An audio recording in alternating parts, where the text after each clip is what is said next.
Hello, and welcome to episode 33 of TBR, the To Be Read podcast, where we talk about the books we love and the topics that interest us. I'm Patrick Stemp, and with me, as always, are Jamie Maltman and Michael Ronn. How are you guys doing? Great. How's it going, Patrick? Good. So tonight we are going to be talking about subgenres in fantasy. But first, as always, we're going to talk about the books we've been reading over the last week. So I will usually go left to right on the bottom of my screen. So Jamie, how's your weekend reading been? It's been good. I finished two, so we finished the Bone book 5, Rockjaw or Rockjaw. Rockjaw. Yeah. So that was a lot of fun. It was different. It was a bit odd because for the first time in the story, they followed one section, like one group of characters, solely for the whole book, and they hadn't done that today. So it was a little bit different. I, in some ways, didn't like it as much, but I still liked it. But it's like, it's like a 4 and the rest are 5s kind of thing. It was definitely a big side quest. It's what it felt like to me. I mean, it kind of had an importance. You'll find out as you're reading. I mean, I'm sure. And it did synthesize information coming from different sources and communicate things to different people. So I saw authorly what was going on from that perspective. But yeah, it was like a long side quest. The other thing is, like, our favorite characters in the books are the quiche rat creatures. I think partially because that's the voice that, like, when I'm reading it to my son, I actually use different voices for just about everybody. So I really like doing the voice that I do for them, and it's a lot of fun, and they're just hilarious. So yeah. Can we hear the voice? I don't want to put you on the spot, but can we hear the voice? I'd need a book. Maybe I'll bring one up next week. Oh shoot, I have one here. but then you have to find a page. Now you just have to find a page. I don't know where they are. We'll save you some embarrassment tonight. All right. But I like doing accents and voices and stuff. But, well, we've got to hear your Rockjaw now, though. He was a deep voice. He was like a really deep voice. But no, I don't know. Like very slightly southern. There's a whole bunch of like southern-ish accents for the various like townspeople and stuff. So anyway, so that was good. And I also finished Neverwhere by Neil Gaiman. Really enjoyed that as well. It was interesting. Like from one thing you'll see in a bunch of his stuff is the protagonists, or I guess the main character he's following, who's generally the protagonist, but not necessarily exactly like by the truest definition in some ways. Like a lot happens to them over the course of his books, pretty much no matter where you are. Compared to the average hero, I'd say, in some ways. So it's just interesting. I found seeing that a lot. Like, he was just, all sorts of really cool stuff happens, and he meets all sorts of neat characters, and, very, very occasionally acts to do something.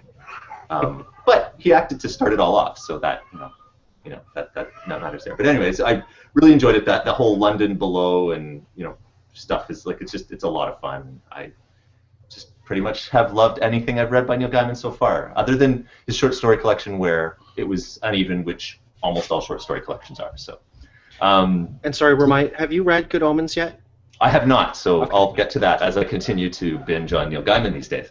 But no, I actually shifted focus.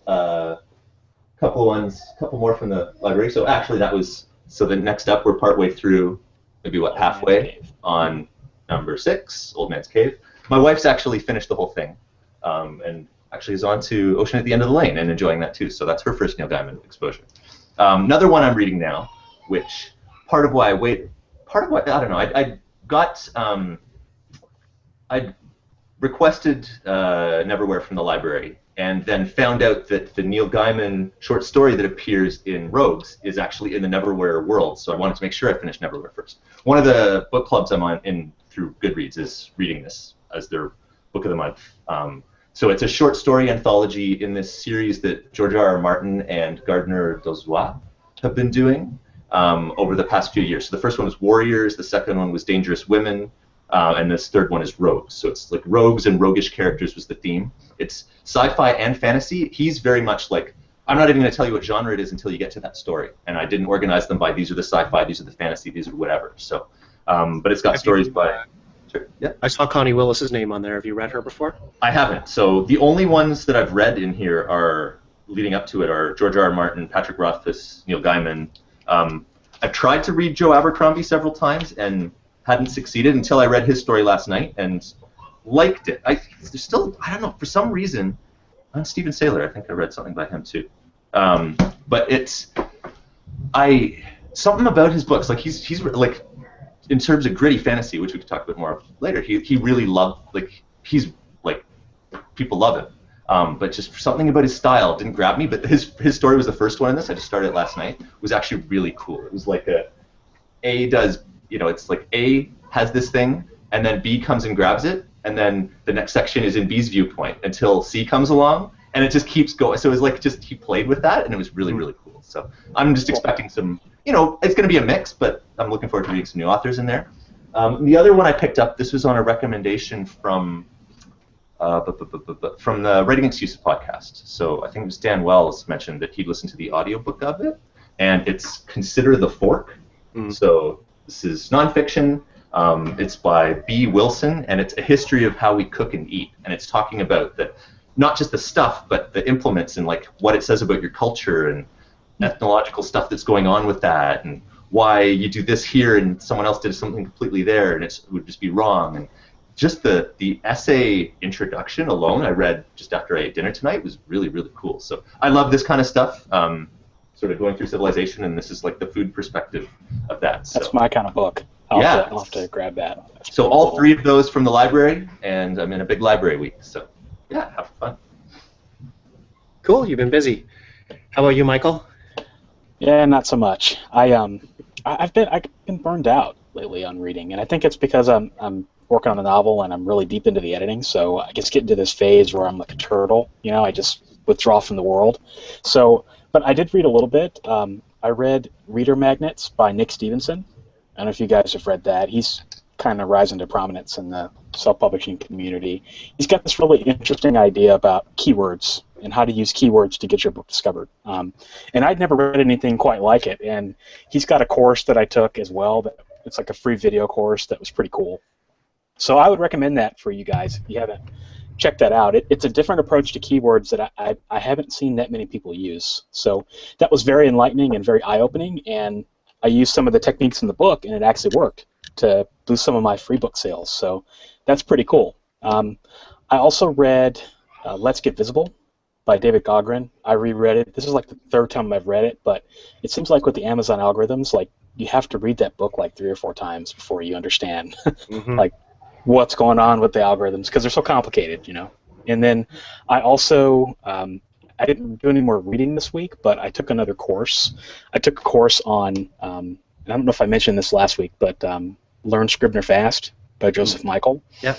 Took that, and then I took another course on keywords and then create space formatting for paperbacks. So, more of a practical thing this week. I didn't really get much of American Gods read, but I just kind of follow my whims. When I burn out, I read a bunch of self-publishing books, and then I get sick of those, and I go back to fiction. So, I don't know why. There's no rhyme or reason to it. I love American Gods. I just can't get compelled to read it yet. So, I'm probably going to regret it. But when you get back in, you're gonna fly. So yeah, I know. I'm going to fly through it because you're on something good for. Yeah, exactly. So that's been pretty much my reading week. Hopefully, once I finish this novel, I'll get back into it full swing. So, how about you, Patrick? Let's see. I read Peter Klein's book called Ex-Heroes, and so this is about. You might as well call it the zombie apocalypse. That's effectively what they are. But it's about a group of superheroes, like mutated.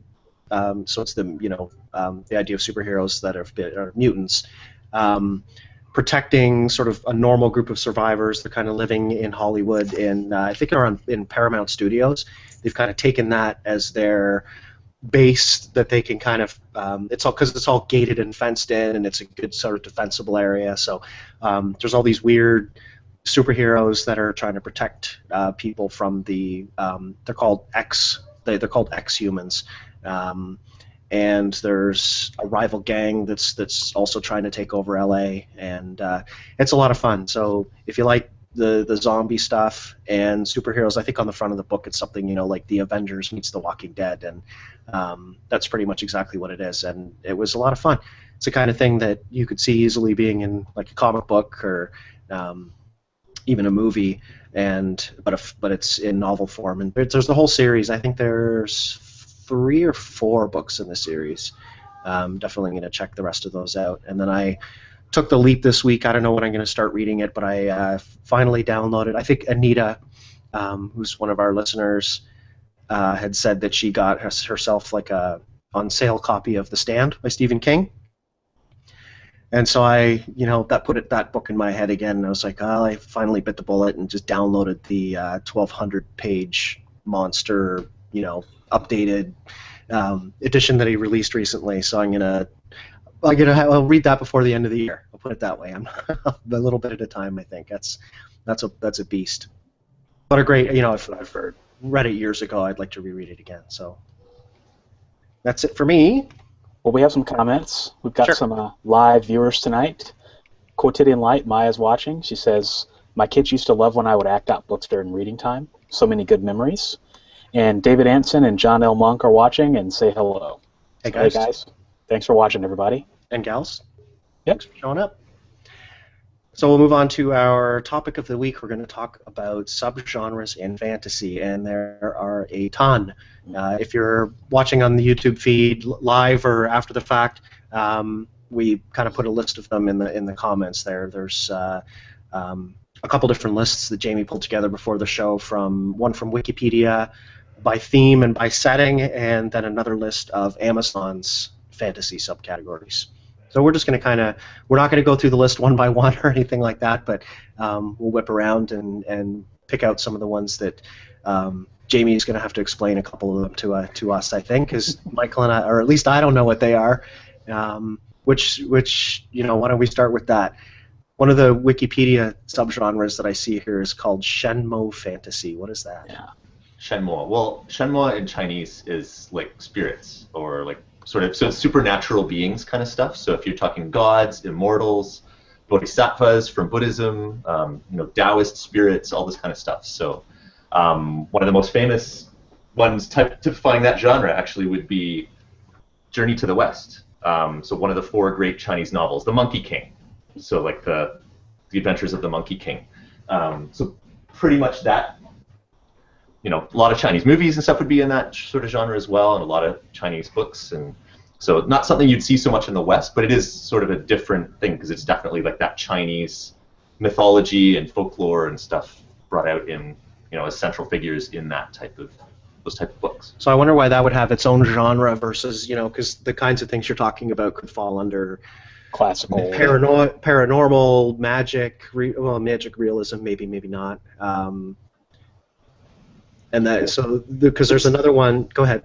Yeah, well, I was gonna say it's specifically they're talking about it's like the fiction of gods and demons in that particular style. So do people still write Shenmue fantasy, or is it just like an extinct genre? Well, no, there's definitely people still doing there's been a decline, but there's still some people that do some stuff like that.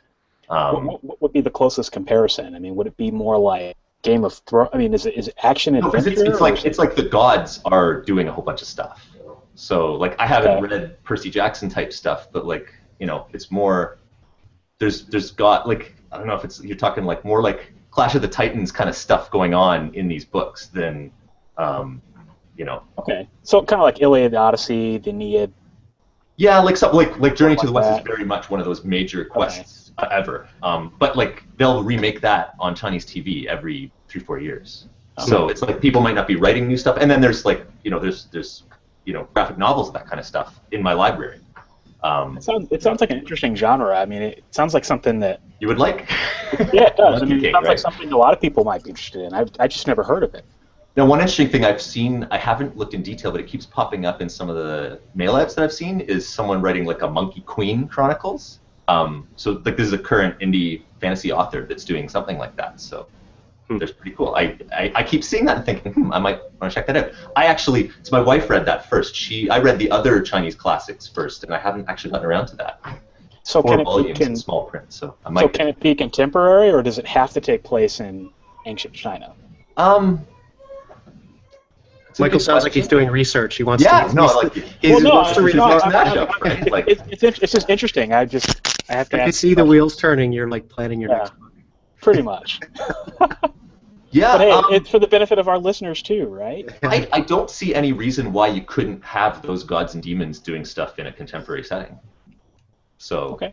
it's just Mash it mainly, up, it's right? mainly those are the types of creatures and those are the types of beings that are involved in it. So Cool. So Jamie, you tend to lean towards, obviously that's a genre that you know something about, but then outside of that, do you I think tend to lean towards some more of the like literary fantasy, maybe like a George R. R. Martin, the Tolkien.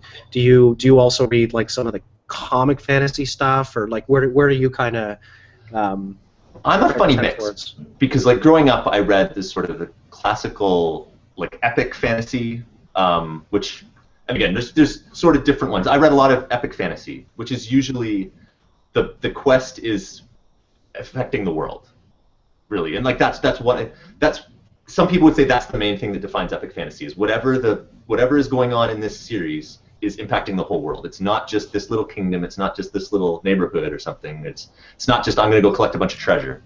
That's the epicness of it. Now, some people would say it also needs to have an epically large cast, otherwise it's not epic fantasy. Other people would dispute that. But that means that the amount of magic and fantastical stuff is not so important as just how big the quest is. So, like, in some ways, like a George R. R. Martin stuff could be an epic one. It certainly is in cast, and it certainly is in length, because that's another thing that tends to go with that genre. Mhm. But all those like David Eddings, Belgariad type stuff that I read, when I was younger, or all the Dragonlance type stuff. Those are like big epic type conflicts and a lot of magic going on. As opposed to what they'd call the opposite of that in some ways is the sword and sorcery, which is more the adventure novels. So Conan the Barbarian being the early one of that, and you get a lot more. It's a lot less light, dark, white, black, and it's a lot more shades of gray and roguish stuff like what I'm reading with this Rogues book. I think a lot of that will fall more into that side of things. But yeah, so like that. So traditionally, I grew up in all the epic sort of, and also what they call high fantasy, where there's like I guess a lot of magic sort of stuff as well. But more recently, I've been exploring different things. Like, and again, where exactly do you put Neil Gaiman in that? Because this is all very fantastical. Some of it's very much urban, like I don't know, going into urban fantasy, for example. Like some people say urban fantasy is like in a contemporary city sort of setting, which obviously Neverwhere and American Gods and stuff is absolutely that. But other people would say it's more, it's supposed to take some of the gritty sort of noir elements as well. Like I haven't read Dresden Files, but I know Patrick, you've read at least one of the books. I think you said before. Yeah, one or two of them. Yeah. So a lot of people would say if you want the example of what urban fantasy is or should be, Jim Butcher's Dresden Files is exactly that. So I don't know if you want to talk a bit about that, because I know I haven't read as much of that sort of aspect of the subgenres, but I probably will in the next while start looking into it more. Yeah, that's the kind of fantasy that I tend to like. I don't go epic, and I don't typically read like the swords and sorcery stuff. I read so even just looking at the list here, it was interesting to see that Arthurian is an Amazon category, which would explain why Jack White keeps showing up on the fantasy sci-fi shelves in the bookstores for his Camelot series, and then gets stuck there for everything else he's ever written, pretty much. I read Tom Holt, a British author.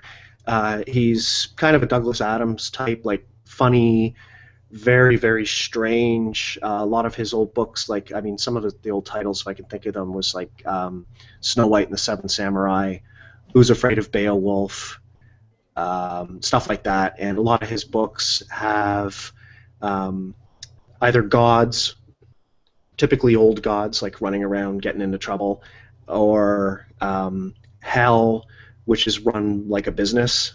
Those kinds of things. And he's very, very strange. Another one is Robert Rankin. I think I've mentioned him a couple times, especially for Michael. I think I suggested The Hollow Chocolate Bunnies of the Apocalypse, which is about a boy and his teddy bear running around getting into all kinds of trouble, and it's awesome. Neil Gaiman, which all three of those authors rather, like Neil, Tom, and Robert. When we were looking them up just before the show, it's interesting to see that all three of them on Amazon simply just show up as fantasy Mhm. or literary fantasy. They're not being stuck into the subgenres. It's almost like We can't exactly categorize this based on what it is. Right. Like that's the default, right? Right. It's funny that you mentioned the comedic one, because that's another thing that I had read quite a bit of when I was younger too. Piers Anthony being one of the examples back then of the Xanth and pun fantasy basically that he wrote what's back the then. A Spell for Chameleon? Who was Yeah, that? that was the first Piers one. Anthony? Yeah, That I was the remember very that. first one. Magic He's Kingdom still for writing. Sale. It was Magic Magic Kingdom for Sale sold is that's Terry Brooks, or is that someone else? That is Terry Brooks, right? Yeah. It's his not Shannara one. I read that one, which is his funny, silly one, rather than his Shannara one. And then you've got Discworld, of course. Yeah, I was going to say. Sorry, no. Yeah, sing the name. I've only just started to read some of those recently. Terry Pratchett, right? Like, and he's fantastic. Like, I would say he's like typifying that. But the funny thing is, again, in the Amazon fantasy subgenres, I don't know where that doesn't show up under the fantasy tree. It may show up under some humor tree under fantasy or something like that. I haven't, because that's the other thing with Amazon is they'll go sort of the one categorization and then a total other one where it's like action adventure and then into fantasy. And although I think on your Wikipedia list has a comic fantasy genre, and you reminded me of another series that I've actually kind of wanted to go back and read again, which was Robert Asprin's Myth. It's like the Myth series. Like each title is a play on the word myth. So I can't remember any of the individual titles, but it was about a wizard, a boy who's learning to become a wizard, and he summons a demon who then I think kind of follows him around, and they start up a company and start selling their services. Very strange series, but I remember enjoying that a lot, and that would definitely kind of fall again. So again, for the fantasy, I obviously go for the lighthearted, urban, heaven and hell, gods and demons fighting it out more so than the other stuff. Which I mean, you write the historical fiction, right? It's funny where mine, like where what I write even is a bit complicated in terms of where it might fit, because some people, there's always people that are like, I want to define the exact rules of this subgenre, and there's huge arguments when you try to categorize them that way. Some people hate the arguments and hate the subcategorizing and don't even want that. They want just fantasy. But because there's two under Amazon, there's historical fantasy, which the Amazon and again, Amazon doesn't care. They just want it to be a place you look if this is what sounds good to you, right? Which is they're more inclusive and more broad, but people get pissed off about that. But historical, by some people's definitions, is this historical period. Like, say this is Napoleonic Europe, and then there happens to be magic in there that they've thrown in somehow. So like Temeraire is an example of basically the Napoleonic Wars, except there's dragons going on. That's Naomi Novik that wrote that series. I haven't read it, but I've been meaning to. It looks really cool, and I like the covers and stuff. So that's historical fantasy in one way. Or is it alternate history, which is another one where it's like something happened to diverge from what our history was. And so like Thomas Harlan was one that I read for that, which was a Roman one where there was magic in Rome, and the Roman Empire didn't fall. So his was set like another X number of years, actually around the time of the rise of Islam. So that was like 600s or something like that. So a couple hundred years after Rome was supposed to fall. And there's all this stuff about how magic affected that, and the emperors are involved, or his brothers and stuff like that. Really cool. I think Gates of Fire or something like that is one of the books in that series. It's weird. I was trying to find the list here, and because one of the ones I was going to ask you about that's not showing up on Amazon right now for me for some reason, New Adult and College. What do you think would fall under that? That's I was looking at that too, and is that really fantasy? Well, they're saying as a subcategory of fantasy. So I just kind of wonder what would fantasy. What Percy? Well, I guess not Percy Jackson. No, because that's YA, right? Mm-hmm. Well, that's the other thing. That's the other thing too. Like you get broken into other categories. So within YA, you'll have a fantasy category. Right. That probably breaks things down a little differently as well. So I guess I don't read enough new adult to really Right. to know, I guess, what it's a pretty small category too. I mean, from your list, Jamie. I mean, there's only 800 books in it, so. Yeah, and I think I took that from just Amazon, like the Kindle. No, I think I took it from the Amazon store, not the Kindle store, because the Kindle store has even slightly different subcategories when I pasted that into the email. Yeah, so, and again, that's where they've linked paranormal and urban, because that's where I think a lot of the new adult stuff might fall under the paranormal and into paranormal romance kind of stuff as well. There's coming of age too. I wouldn't be surprised if you saw Harry Potter in there. Oh, absolutely. And again, that's one that you'll see stuff, like lots of stuff is cross-linked between multiple things here. Some of the ones you've mentioned, absolutely. Yeah. I think like City of Bones, maybe would that be like new adult? Isn't there kind of because they're triangle in that?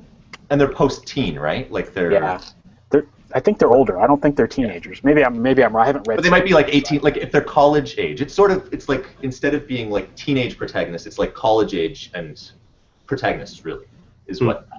And again, so I guess there's enough demand for it because new adults appeared under romance as a hot category these past number of years. I wonder where A. Lee Martinez would fall. He's an author who writes kind of both very strange science fiction and very strange fantasy, but again, it's sort of an urban setting, and his are usually werewolves and demons and that kind of stuff, and they're kind of along the comedic vein as well. But I don't think he's an author that a lot of people have heard of, but who I would recommend checking out, especially. It's not fantasy, but it's called The Automatic Detective, and it's a great book about it's kind of a noir. But it's about a robot that was built to destroy the world, basically. But he has no memory and has become a private detective. And it's good. But back to the fantasy. Michael, where do you fall on this list? It's funny because I guess you could call me a fantasy reader, but I kind of drift in and out. I mean, I kind of drift between fantasy and science fiction. I mean, I guess where I would start probably be Harry Potter. I mean, for me, that's I don't want to say best fantasy out there, but that's I think I identify with that more. Maybe it's because I was a young adult when I read it. So I kind of like the fantasy that's got magic in it, but I'm not. That being said, I'm not a fan of this medieval stuff that's out there. I don't know. I guess I have a problem.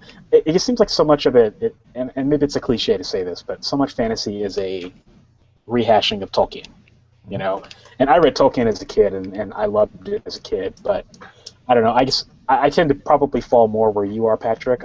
I tend to like urban fantasy, but I don't like the urban fantasy with like werewolves and wish fulfillment and all that stuff, Check out a good one that you might like is Scott Sigler, I think, Nocturnal. Okay. Yeah. Now, are you getting into dark fantasy? That's then, because Scalzi's, or it's not Scalzi, sorry, Sigler. Sigler kind of is more in the horror sort of vein in the what the heck was the series called? I can't remember now, but Contagious was one of the books, but Nocturnal's a good one if you like something that's a little darker as well. Yeah, I tend to like my fantasy on the lighter side. I guess I'm not a huge horror fan. I mean, I don't mind it, but I guess I've never really picked up a horror book for the most part to read. So I tend to like sword and sorcery when it's not. I don't know, nothing against Game of Thrones, of course, but I'm just not a huge sword and sorcery epic fantasy fan, mainly because the books are so huge, and it's and I guess I shouldn't have a bias against big books, but it seems like most of them are just overwritten, and I prefer a more spare, economical writing style. So, someone like Neil Gaiman really appeals to me, and I can see that from a time perspective too. Like, I mean, God, I'm gonna dive in on The Stand, but I mean, there's a lot of movies. Just to like another example, like there's a lot of movies I won't watch because they're 3 hours long. Yeah, and I don't feel like sitting through that. I don't either. I haven't watched Inception or some of these movies that I really do want to see, but I don't feel like sitting on the couch for 3 hours to watch it. Well, life is short, you know. You only have so many books you can read, and me personally, I'd rather read more books, more shorter books than longer books. But that's just personal preference. Well, There's it's people that unfortunate. It's not to say that world Game of Thrones is bad, or you know. Yeah. But Well, it's unfortunate because you think like, well, this is great. Like, I don't have the time or the energy, I guess, to want to sit and read Lord of the Rings. But dear God, you could probably read the bloody books faster than you could watch the movies at this point, right? pretty much. Yeah. Well, there's a category I was going to ask you about, Jamie, if you knew anything about it. Sure. Fantasy of manners. Have you heard of that? I've heard of that. There's a few of those ones that are like, again, I don't know a whole lot about, or I try and read it and it confuses me, or like, so Fantasy of Manners is in that one. Again, magic realism is another one that I don't get that full thing. And then some of these, like the ones that involve the word weird, so like some of these new weird and New weird. I've seen that. like I've heard of those. I've never delved into them, and I don't know. Maybe I've read something that counts as that, but I think it's more there's this really like small niche that someone really likes, and you know they're the king of that domain, and I just haven't been there. Well, I think Fantasy of Manners, and I think like Pride and Prejudice with magic, you know, and I don't know if that's even what it would be or not, but it's not. Some of these sound interesting, like hard fantasy, like what would that be? Would that be like fantasy, like Brandon Sanderson? Would he be like hard fantasy, like hard science fiction? You know, like some of his stuff might be. Well, I don't know. Actually, let me see. Like where the take they're taking. Oh, because when I think hard science fiction, I think very technical, scientific science fiction. You know, and I think hard fantasy, I think like maybe a magic system. You know, okay. And that's Wikipedia says that it strives to present stories set in and often centered on a rational and knowable world. But then they go in completely different directions at the bottom. They're saying some people say hard fantasy is like you've defined the world so much that everything's consistent and rational, and you've made this. So they're like Tolkien, and it's like, right, whoa, okay, that's totally different from what I was thinking. Whereas some of the other saying the other way is very well-defined, structured, organized magic systems. So that would be a lot of Brandon Sanderson stuff. Is very much that way, like the Warbreaker that I read a couple months ago, or they're saying Mistborn. But then they're also saying The Name of the Wind, Patrick Rothfuss, because his is actually like there's the magical college, and it's got a bunch of detailed stuff about how that works, which is actually really, really cool. I like that a lot. But then some people are saying like Song of Ice and Fire because of the political system. So you could take hard in a lot of ways. I would even go the opposite way of like when you're saying Jack White, like his Camelot is hard fantasy. It's like it's still fantasy, but he's trying to explain with, just like the name of Excalibur based on the process that was used to forge the sword, and that it's a how it came from the term, right? I absolutely loved his which is very cool stuff. Like I love that whole how the sword came from the Lady of the Lake in his books versus how we've seen it in movies like Excalibur and stuff. It was a very interesting. Plausible historical explanation of everything. And also really liked the way he explained why Merlin was sort of seen as being a magician by all of the other people, like how that came about. It was very cool. Yeah. So I tend to like a bunch of the stuff in that hard like looking at that hard fantasy list. There's a bunch of books I like there. I was going to make a final comment to the dark fantasy one, because that's a term that is getting muddled a lot. Traditionally, it meant horror elements in fantasy, or fantasy with horror elements. So it's really a blend of horror and fantasy. Now, though, a lot of people are taking dark as in grimdark is a word that's come into fantasy circles in the past decade or so. And it's really, instead of having this white hero that, like, not white, but like the spotless hero, like the hero that is pure good kind of thing, against the evil that is pure evil. It's a whole lot of shades of gray and a lot of depressing sort of takes on humanity. And so George R.R. Martin being one that's bringing in that whole side of things, where they say whoever you think is a hero now will either end up dead or start doing stuff that they're not going to be a hero anymore. And then the people that are doing all the horrible stuff, you're going to start to relate to them next book and see that they're pretty justified in where they come from. So it's a lot of that side of things. So there's so many. I mean, Stephen. Yeah, you could throw Stephen King in a lot of absolutely these. into the actual like He what gets, most people would say is dark fantasy, right? right. I mean, he gets, of course, thrown into horror, but a lot of, I mean, his horror has a fantasy element to it. I mean, because there's things that are happening that are fantastical and couldn't happen. You know, Pennywise is very scary and also fantasy. Yeah, I think when I think of dark fantasy, and I can't think of any books that I mean, I'm sure I've read some, but I think of like David Bowie's Labyrinth, you know, where it's not it's not really horror, but it's just weird, you know. Well, I'd say Sandman is pretty much in that, you know, does a pretty good job with that. Like, so yeah, maybe like things are shifting. Have you guys seen Pan's Labyrinth? mm-hmm. Yeah, complicated. That's dark fantasy. I would call that, or grimdark, or whatever you want to call it. No, I mean, that was more in like they gave examples of that being some of these Spanish influenced. I can't remember one of the terms there that started. Yeah, but it's so violent, you know. Right, but it also has like the way that they use fantasy in that was like really really different. So maybe like magical realism. Yeah, like I was kind of thinking that, but I don't know. Yeah, it's just interesting how like people think of like when people say, because dark fantasy is one of those where I think when someone says it, you're not really sure what they mean unless they elaborate. Mm-hmm. You know. And I see there's a superhero genre here too, so like, and that makes really it has to. It's graphic novels, not sci-fi, right? Like it's fantasy. Yep. So that's where, you know, I'm sure that X Heroes that I was just talking about at the start would fall in there somewhere. Yeah, or Animal Man. You guys ever read that? Well, Ted Saves the World that you just read, I think. Yeah, Ted Saves the World. Or Animal Man is this weird graphic novel series about this guy that he can touch. He can touch an animal and he absorbs that animal's power for like an hour. So if he touches a hawk, he can fly for an hour. If he touches a cockroach, he can run like a NASCAR car for an hour, and so it's like this weird environment. Like he's an environmentalist too, and so like he's fighting all these weird guys. I would call that like superhero fantasy. It's interesting, you know. And I don't know where the Marvel and X-Men, you know, and Batman. I don't really know where they would fall. I don't know if I would call them science fiction or fantasy. Maybe they're a mixture of both, you know. Depends on which one too, right? Like, well, I think I mean if you're talking, or did they make something, right? Like, and if you're talking about Batman himself, I would say that he is science fiction, but a lot of the villains that he fights, like Poison Ivy, there's no science there. That to me is magic. So Batman to me is more crime, you know, like crime or even noir in a way, you know. Or as Superman, I would call Superman.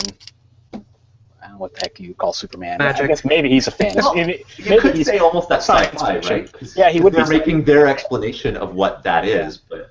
Oh yeah, he actually can't fight magic, can he? That's one of his that's one of his weaknesses. Mr. Mitzelplick, is that that's what to see. Anyway, so are there any other things we want to hit here before we wrap it up? It's definitely. Well, I was just saying. There's so much to go into. I think we touched a little bit on most of the ones that are there. Most of it, yeah. Myth and Legend was one that falls. You know that. I guess that'd be Percy Jackson. Yeah, that's Percy Jackson stuff there. We mentioned some of those. We do have a final comment from John. He says, Patrick Rothfuss's book is simply amazing. It's been a long time since I've gotten into a sorcery book like that. Before that, the Alara Codex series by Jim Butcher did it. That's one that I want to. That's one that I keep meaning to read. It's funny. It's one that I wanted to wait because it's a Roman type world with fantasy of certain things with elements and these furies and stuff. And I hadn't heard of it until after I started writing my series and had the whole idea for it. But there's some definite similarities there. So it's something I'll get to probably. I just didn't want to sort of cross-contaminate on one side. That was the only, like, I never worried about that, but that was the one that I'm like, wow, that's pretty, you know, there's some similarity there. So, yeah. I will say that the argument on Rothfuss on the, can't remember the name of the series, but the one that everyone's talking about right now. Yeah, well, he only has one series. It's like the King Killer Chronicle. That the one thing that kind of made me interested in maybe reading it someday is that although it's apparently epic, it's got one or two points of view rather than it's basically the main narrative is a guy telling the story. Right. There's a part at the beginning where you're following one character and then a little bit following him, and there's a little bit, but it's very minor. And there's interludes where it's from those perspectives of someone looking at this, like the guy. There's the chronicler who's writing it all down. He's basically telling his story, and it's like the first book is the first day of him telling the story of his life up to college years. It's fantastic.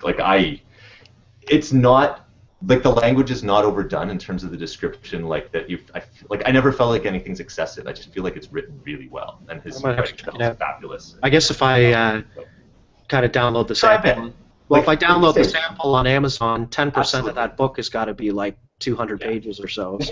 Yeah, absolutely. But read the sample, because if you don't like his style, then it's not getting any different. Like it's not like he surprises you with changing the stylistically how it is. Like the sample would be a good start to it. So okay, but I love it. That's one where I'm like savoring waiting to read the next one, knowing that his third one won't be out for who knows when. Mm-hmm. But I just love it, and it's funny because it's not so. There's not a lot of there's actiony stuff, but a lot of the combat and stuff is happening around the margins, and it's not like this crazy cast of characters or anything. It's there's a whole world behind everything, but you're just taken through this kid's life from when he's a kid with these traveling gypsies up to college, and then, but you know, there's a whole ton has happened since then in the next 2 books. Cool. Okay, so we're going to wrap it up here. And normally we record these on Tuesday evenings, but this coming Saturday, the 24th at 1 p.m. Eastern, we're going to have a special guest on, David Higgins. He's an author that we have, I believe, all read. And but he is in the UK, and so with the time change and everything, it made more sense for us to have him on a Saturday afternoon for us, kind of early evening for him, rather than him coming on at 2 in the morning on a Tuesday night. So he's going to join us, and we will be talking about reading standards. Do they vary for you from genre to genre? Does reading a large number of books require a lower quality threshold? So that'll be our conversation for this weekend. In the meantime, we'd love to hear from you. You can send us an email at tbrpodcast@gmail.com if you have a question or if you'd like to suggest a topic for the podcast. If you're an avid reader yourself and would like to talk about joining us for an episode to talk about books, let us know. You can also subscribe on YouTube or iTunes, and if you'd like to leave a rating or review, that would be fantastic. And finally, you can also visit us on our Goodreads page, which should be linked below in the description for the show. And thanks for listening. Have a good week, guys. Fantasy reading. Take care, everyone.